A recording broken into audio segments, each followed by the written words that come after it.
അപ്പോൾ വാമനപുരം. അപ്പോൾ എനിക്കൊന്ന് ഒരുപാട് കാലം LDFിൻ്റെ കുത്തകയായിരുന്നു ആ മണ്ഡലം. എനിക്കൊന്ന് ഒരു 50 വർഷമെങ്കിലും അല്ലേ?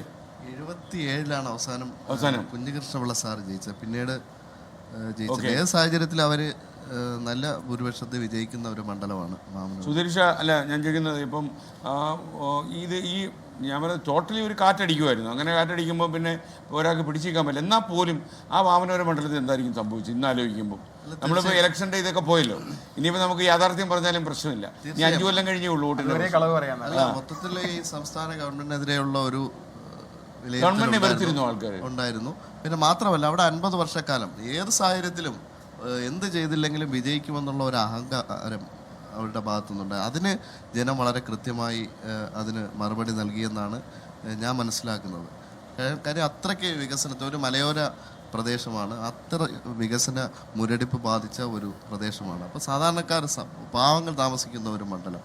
അപ്പോൾ ഈ കഴിഞ്ഞ 50 വർഷക്കാലം വിജയിപ്പിച്ചിട്ട് ആ നാടിൽ ഒരു എന്തെങ്കിലും ഒരു വികസനത്തിൻ്റെ ഒരു സിഗ്നേച്ചർ ഇല്ല എന്നുള്ള ഒരു വസ്തുത അത് കൃത്യമായി ഈ തിരഞ്ഞെടുപ്പിൽ ആ ക്യാമ്പയിൻ ജനങ്ങളുടെ ഇടയിൽ എത്തിക്കാൻ ശ്രമിച്ചു. അതിന് നമുക്ക് റിസൾട്ട് ഉണ്ടായി.